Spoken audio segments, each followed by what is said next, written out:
to another enticing show of Talk is Cheap.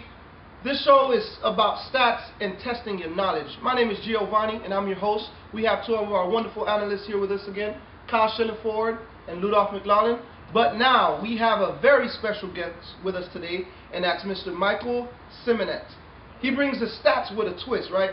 So here's what he does. He's an intern for Sports VU. So what is Sports VU? Technically, it's the world's leading technology and data company. And what they do is they revolutionize the way that they get stats, and so we could be able to view it and understand it a little bit better. So welcome to the show, Michael. Thank you. Nice to have you. I hope you're ready, man. Yeah, I'm ready. Because talk is cheap, man. You got me already. Steve's already. Yeah. All right, so you know what time it is. We're moving into the first segment, which is the first hot topic. Now, first hot topic with the rookies. Which rookie has made the biggest impact so far? Now, usually we start off with our analysts first, but since we have a very special guest with us, Mr. Michael, we'd like you to start it off. So, Rookie of the Year. Well, the obvious choice here is Michael Carter-Williams. The debut performance was just insane. 9 steals, come on now. Wow. And I also got a sleeper. This guy, Nate Walters from the Bucks. 6'4", point guard with size. He could be the savior for the Bucks. For the Bucks, right? Okay. All right. I like that. I kind of agree with you that Michael Carter-Williams is the obvious pick, but another few choices are Oladipo and Kelly Olynyk and Ben McLemore. But I'm going to go with Michael Carter-Williams. I'll tell you why soon. All right. Kyle? Well, you know, the Three Stooges. Stooges. So I gotta as well go with Michael Carter-Williams. That 9 steals that opening day, you know, right. That made me almost want to pick him up for the fantasy. Man. You know. So now he's picked up in all the fantasy leagues, but you know, Of course. come on, I mean, it's obvious. But Michael Carter-Williams already 8 games in, 17.4 points per game as a rookie. Come on, and that's gonna increase because he's balling with Evan Turner, Spencer Hawes, Thaddeus Young. Come on, so Michael Carter-Williams.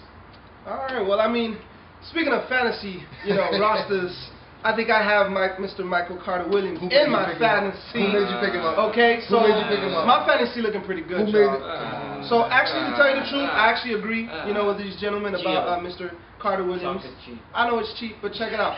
I agree with them. I mean, outstandingly right now is 18.7 points, 8.1 assists, 5.9 rebounds. This kid is killing it. Like I said, first game debut, 9 steals. Who can compare to that? The 2.6 steals a game. Killing That's it. what really That's stands out average. for me. So like I said, my fantasy is looking real good. So let's go back to you, Michael. I mean, give us some more details to why you think he's the best rookie so far. Well, let's talk about my sleeper first. Okay. Nate Walters. 8.8 points per game, 3.5 rebounds, 5.7 assists, and a steal. And what really stood out to me is his play against LeBron James Tuesday night against the Miami Heat. He forced 3 steals against LeBron James himself. I gotta intervene there, though. I gotta intervene, to understand, he's a sleeper. But he might be sleeping on season. He might be sleeping on season because you gotta understand, right? They have O.J. Mayo. Right? That's the starting shooting guard. And right now, as they starting point guard, they probably have Gary Neal. And he's just shooting lights out. So I don't really see no room for that rookie. I don't see no room at all. Tell me, Gary Neal is more of a shooter than a playmaker. O.J. Mayo is more of a shooter than a playmaker. But they rather that than a playmaker right now in the But in terms of what they need, I feel that he's what they need in terms of size, defense, and shot. But is he ready to play now? Yeah. Because 8.8 games, that's like Ben McLemore. So is he ready to play now? No. If Ben McLemore is not in the the topic, like how can he be in the topic as well? The 5.7 assists. 1 steal in the limited minutes. He has a 14.93 per game, minutes per game. No, he has a 14.93 per. I understand. Oladipo is creeping up. Now, but with Orlando, and guess what? He's playing with a follow. Along with Vucevic, so that's a lot of play time. Because Jameer Nelson, he's doing his thing, but he's getting old. Before you talk about play time, Oladipo is only playing 25 minutes a game. He's not the starter. Oladipo's not going anywhere. But he's playing like a starter. Carter-Williams is the star for his team. He's playing 36.4 minutes per game. He's averaging 17 points a game, 7 assists. That leads all rookies. He's going to be the Rookie of the Year. It's obvious. He's going to get the PT. Okay, but that's what we agree on, though. We agree on that. We agree on that. We agree on that. But there's no rookie creeping up. That's Oladipo's creeping up. Not Come creeping on. up. It's his team. They're okay, all the other rookies that you guys have named. The rest of their teams are losing. Okay, so who's in second place? It don't care about second place. There's only one trophy, and it's going to Carter Williams. But if Carter Williams drops, who's the next runner? Oladipo. But he's not dropping. So you have to consider somebody's creeping up. We're not keeping up. He's Carter Williams. I'm an analyst. He's Carter Williams here to come here to take Rookie of the Year. Okay, he's but surprised for you to win. He was the 11th pick in the draft. He's coming out. He's trying over all the picks before him, and he's coming. I'm agreeing with all that. Okay, that's cool. So there's no creeping up. There's no creeping up. They are creeping up because guess what? When you talk about MVP, LeBron is right there. But those are close. They're negotiations right now. Carter Williams is blowing the rest of the league out. Thank you. But that's what I'm saying. We're talking right now, right? Okay, we're talking right now. But we're talking right now. Okay, but when you talk right now, you gotta put projected. Okay. No, when we talk right now, we talk present right now. Is he a lock to get Rookie of the Year? If the season ended today, the season won't end today, but that's why we have to go to the future because the season won't end today. Thank you. All right, so got 72 more games. That's true. But right now he's looking at far away. I'm talking right now. I wouldn't say far away. His first week was by far the best. Yes. He won Player of the Week in the whole NBA. First week in the NBA. That was a great week for him. But come on. After that, what happened? Look at him. He's slacking off. He's coming back to the rest of the rookies, but he's still leading them by a lot. Yeah, because of his first week. I mean, once you get that initial burst, everyone starts out at a different pace. You could sprint, or you could jog to the finish line and sprint at the end. Thank you. He started off with a sprint. But now he's how you know. He gotta get his energy back and be back in the full. Settle down, my children. Settle down. Okay. Children. All right. So, as you can see, guys, there's a lot to talk about. Rookie of the Year is going to be very interesting. But like Mr. Michael said, there's 72 games left, and it's going to be interesting to see who comes out on top this year as Rookie of the Year. So, like I said, moving into hot topic number 2. Hot topic number 2. Will not trading Asik come back to haunt the Rockets? All right. So we're gonna move into Kyle. Kyle, what do you think about this? What do you think, Kyle? I honestly feel it's gonna harm them. Why? Because you don't want a guy that doesn't want to be there playing for you. You don't. So right now he's requested trade after trade after trade, even in the offseason, and they still haven't given. Last week they gave they denied him that trade request again. Trades are still open, but I don't feel like they're trying to find that perfect trade to go to get somebody like Ryan Anderson, to get somebody that's gonna fit into the Rocket system. Right now he's averaging 5 points a game. Last season he had 10 points. So that's a big leap, and 8 rebounds, and he played all 82 games. So if they needed to trade him, they were supposed to do it in the offseason.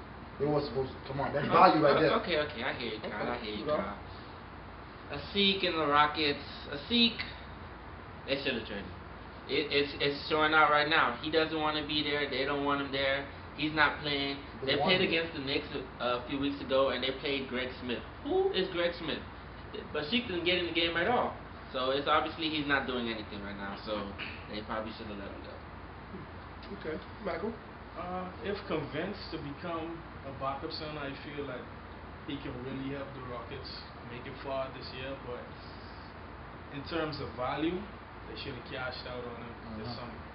I agree.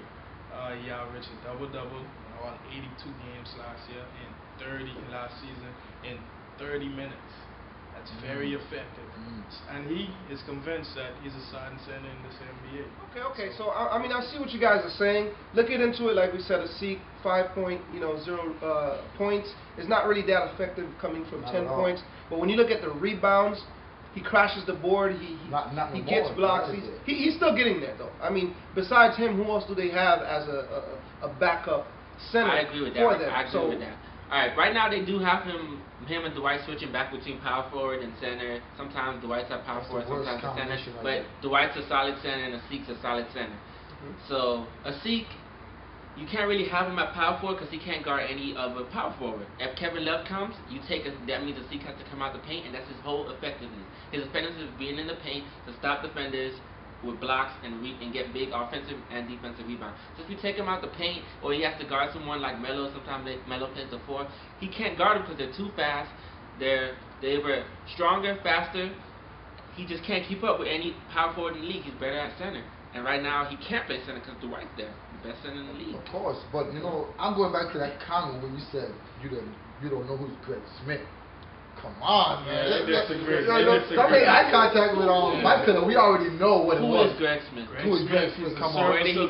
Name one thing second he has big man done that is he recognizable in the league. Defense. Okay, not recognizable, but guess what? You need players like Greg Smith because they are the Nick Collinsons. Right. You know, He's making an impact. You know, thank you. That's not players you talk about. Okay, yes. Those players come making on. an impact in playoff series, though. Thank you. Not That's what's most important. Thank you. They're needed. They're needed. But you don't come mention him. You're not gonna. When Greg Smith comes to play over you and you're a Sikh. That's disrespectful. That's what I'm saying. No, it's it's not disrespect. It's not disrespectful, but guess what? It's a player who averaged double last year. You say that's highly effective, and they come and play Greg Smith. They're showing him that they don't want him there.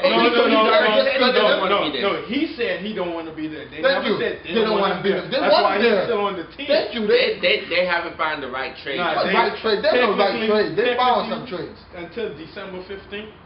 They don't have all trade options because players who were signed this season are eligible to be traded after December 15th. But the off season, they took a gamble. They thought he would be a great big backup to. They do all the space concerns and everything. I hit you, but I need to hit you now. You said it's not going to harm the Rockets? No, I didn't say that. I didn't say that. Okay. I said if convinced, okay, Asik can be a great big man backup for the Rockets, and they could even play for the Western Conference crown. So, I said backup. Terrence Jones, for example, you can even go small. That's what they're doing now. You can even go small. Put Chandler Parsons, who's 6'9", with good size, at the 4, and you can put Omri Caspi at the 3. He's been playing. He's been good. That's possible. Or you can even put small. Jeremy Lin at the 2. Beverly at the 1 and James Harden at the 3, which is a dynamic lineup that I like that lineup. Cannot be guarded by many put them as a backup, but don't play them together. Don't play them together. Put him as a backup. Personally, I feel he's more effective as a backup. But guess what? Because of the way he played last year, he still won't be because he don't want to be there. Because of the way he played last year, he feel that he played himself into a certain standard. A certain standard. Thank you. So he feels that he's a starter for most NBA teams. It just happened that the team that he plays for signed the best NBA center. So what we're looking at is with Asik. Yes, he's been wanting to get off, and like you guys are saying, I mean, it comes about being passionate if you want to stay on the team. If you don't want to be on the team, you're not going to have that energy. But at the same time, we do see a value because to this point, they still haven't allowed him to leave. So technically, they're looking for that right trade, meaning he's of value. Moving into the last part of the first segment, which is the hot topic number 3. So hot topic number 3. Is Kyrie Irving dealing with the same issues that LeBron was dealing with Cleveland? So there's no need to ask, what does that mean? Ludolph, we're going to start with you. I'm going to say Kyrie is dealing with the same issues as LeBron. They still have the same GM, and he's still making the same moves, and it shows in their record. It shows in his play. He needs some help.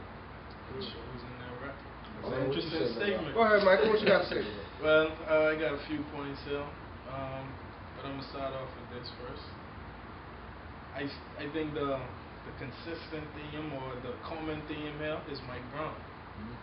And I personally feel he's back, and all of a sudden, not to say it like that, but Kyrie's having offensive issues. Yes, he is. The team is having offensive issues. It seems so familiar. The Lakers have However, the Lakers had offensive issues. Why? Because he lacks offensive diversity. I mean, that's just point blank. He's a great defensive coach, but he needs an offensive assistant mastermind like Mike Malone. You know? Okay. But, I have to disagree with these guys here because I don't feel he's dealing with the same issues yet. Right now, the new team, Bynum's in the new system, Barrowjaw got back, so they got to mesh. So they got to get together, just like the Heat, had to get together. So him, from 22.5 a game to 18 now, and that field goal hit 38%. I understand he's lagging right now, but like LaBelle said, we got how much games? Michael, we have a lot of games left. You know what I mean? So I feel he's not dealing with the same issues, but he's dealing with some issues within the team. So I feel like we can get back. I agree with that. And to harp on that point, it's not the same issues per se, because LeBron had supporting cast issues. Kyrie doesn't have supporting cast issues because no, he doesn't. No. I'm agreeing with you. He actually does have supporting cast. Okay, because he has two great wings on the side of him, and Dion Waiters and Tristan Thompson. That's a big three of their own. You really think Dion Waiters is part of? I mean, it's the big three on the team, but you really think he could really qualify as a quality two? Yes, he can. Very much so. He shoots 30% from the field. Currently he's shooting 38%, but he's not a 30% shooter. He's a shooter that's streaky. He'll go off for 2 or 3 games, and 5 straight games he'll disappear. So is Dwayne Wade. No, but Dwayne Wade's a great player. Dwayne Wade is a great slasher, great player, he's great overall player. But the only reason the only thing that Dwayne is lacking in this year is his all-around game. But he's still scoring. Personally, he's still scoring. Personally, I feel Dion Waiters has a lot of similarities to Dwayne Wade. He has a lot of similarities, but he has a lot of similarities. He has a lot of similarities, but he's not on that level. Agree or not? Because it's his second, third year in the league. Dwayne's second, third year in the league, he's scoring over 20 points a game. He also had a team to himself. He had a team to himself. He did. But he's not that same player, and he's a third, second option. So he's not playing as good as he could. But in Waiters is who's the second or third option? Dion Waiters? Yeah, the second option. Yeah. Second or third assuming that you mean Tristan Thompson. No, I'm talking Tristan Thompson, CJ Miles, and Denver. Excuse me? I'm giving. No. He's a streaky shooter. He doesn't come in the game. Okay. So I'm seeing what you're saying, but guys, let's look at the specific issue, right? So with Kyrie Irving, I mean, I think the biggest thing that really affects a team is the team chemistry. Most you know, definitely. so what's going on with that? I want to finish this. So y'all finish this. I'm not down with you, man. What you want? Listen. Waiters, when he's hot, he can be their second or third option. But when he's not hot, they need CJ Miles or Bynum or someone. Come on, he's a streaky shooter. He's a career 30% shooter. He can't shoot. He's a career 20% shooter from 3. Wait. Let's not even forget the greatest. 30 points per game. The greatest, Michael Jordan. Michael Jordan was when did he develop his three-point shot? But his career average was 30. He shot 30. We gotta understand. Last season when Kyrie went out, Waiters hold down the fort. Waiters did. What was that record? Did they make the playoffs? But he hold down the fort at least. Come on, he was a rookie last year. Come on now. He did not hold down. He was a rookie last year. He just got a lot of shots, and it looked like he was scoring a lot. He shot 39% from the field. So you're not convinced D. Waiters is any good, is what you're saying? You're not convinced? I'm not convinced at all. Okay. That's on record, guys. That's on record. D. Waiters. All right. Give me some. Give me some. Okay, he came out to give me some early. All right. Well, Kyrie Irving, you got some work to do. You hear the issues going against you, so you need to pull something through. I think a lot has to do with Mike Brown, though. Yeah, I mean, look at these numbers on Kyrie. He's down from 22.5 to 19.3. His shooting percentage is down from 45.2 to 30. But it's because of the new system. It's the lack of offensive creativity. Okay, but guess what? I agree. The chemistry is lacking because players are not accustomed to the system that they were used to. And they were cohesive in that system. Don't blame Kyrie. I'm not blaming Kyrie. Don't blame D. Waiters. I'm not blaming D. Waiters. I'm blaming D. Waiters for not being able to be a second or third option. You see how Kyrie's struggling? Where's Waiters? D. Waiters is struggling. Everybody's struggling. Everybody's struggling. It's a new offense. You can't be struggling at the same time. Why? Mike Brown cannot be that bad. Think about it. Last year, the whole team wasn't struggling. So I wonder what's the difference. What's the missing link? Why? No, I agree with you. I agree with you on Brown. New coaches. I agree with you on Brown. I agree with offensive creativity. But why doesn't the GM go get him an offensive? Because the GM is part of the problem. Thank you. I agree. And with that comment, the GM is the problem. Well, Kyrie Irving, you're here in the fight against you. You need to work with your team. Alright, guys, moving into the last segment of the night. This is our Give Me Some. So what is Give Me Some? Give Me Some is where our analyst and also our special guest picks a player, coach, and or team and lets us know areas that they need to improve. So Ludolph, we're going to start off with you first. Give me some. Alright, want me to give you some? I got a good give me some for you. My first one's going to be Indiana. They're 9-0. Yeah, they're 9-0. That's great. They lost today, a kind of a blowout loss. So don't get discouraged. Come back strong and prove that you guys can be competition for the Heat in the playoffs. The Heat need some competition. Indiana, prove that you're that team. My second give me some is going to be the Memphis Grizzlies. Where did they go? Where was this great defense, this great front line? Their leading scorer is averaging 15.4 points per game. That's Zach Randolph. They're giving up 97.9 points per game. That's up 5 points from last year. What happened to this defense? What happened to them? Where's this team? Memphis, give me some. You heard it from the man. All right, Mr. Kyle, Mr. Michael, what you got for us? All right, well, let's go with the potential biggest draft bust ever in Anthony Bennett. He has the potential to be the biggest bust in draft history. The Cavs used their #1 pick on him and get these mind-boggling numbers for the first few games of the year. 1.4 points per game. 1.4 points per game. Wow. In 11.7 minutes. Wow. On an unreal 14.3 field goal percentage. So Anthony Bennett, 14.3. He needs all three of us to say this. That's we need to say you need to give me some and more. And more. Because 1.4, and it took him about 15 attempts to get his drafted again? What pick? Number one. Number one. You can't do that in number one. Okay. And he's barely getting on the court. It took him 17 attempts, I think, to get his first field goal make. That's a problem. NBA jitters, man. It was over 17 or something. NBA jitters. Okay. Whoa. That's a good give me some. So he definitely got to give me some. And you know what? The Cavs got to give me some as well. Because that record is unacceptable for the level of talent they have on their roster. From the top 3 picks to Bynum to Verajao, to Jared Jack. They have it all. They have a good starting lineup. They have definitely got the defense. A good coach, I would say. Well, for lack of a better word, but and you also have a 6-man, and you got bigs, some rare. And let's not forget, Kyrie Irving is possibly, arguably, one of the most clutch players in the league today, and we all can account for that. Right. So, yeah. Anthony Bennett, give me some, man. All right. Kyle, give me some. I'm sticking on the Cavs right now. Kyrie beat up. Kyrie did it today. Kyrie Irving. I'm not, I know he's not dealing with the same issues as LeBron, but he's dealing with some issues with his new system. But he has dropped from 22.5 a game to what, 18.5. Kyrie, I need you to give me some because why? That shooting percentage is 38%. His career is 45. That probably went down because of the 38 this season.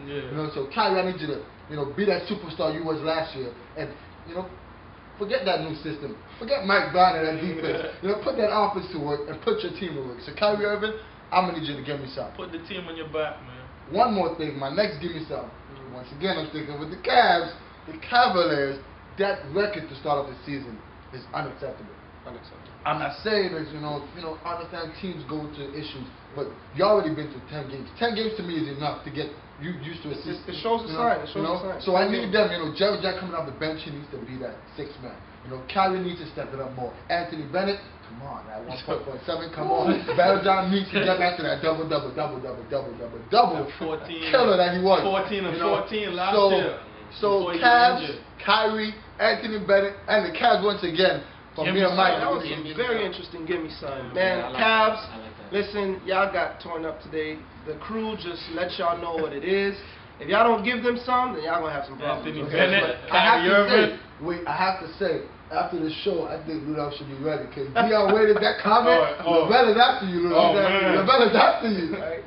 Dion waited. We're gonna revisit at the end of the year. We always say we're gonna revisit. Man can shoot. You're on record. Right now, on record. We gonna go back to this clip. No, that's not by what the you end of said. the season. You said Dion Waiters is not a good player. He's Let's not. not get into this. Let's not get into this. Y'all waited. The show will never another episode. That's another That's another episode. We got you guys for another episode. But it's time for the part that you guys really hate the most, and we have to end the show. But we would like to thank you for watching. Thank you for being our wonderful viewers. Remember to like us on Facebook, check us out on Instagram, and also Twitter, and make sure to check our YouTube page. And remember, always remember that talk is cheap. Good night, everybody. The bell, let them know how it is. All right, man. Making the bell. All right. Talk is cheap.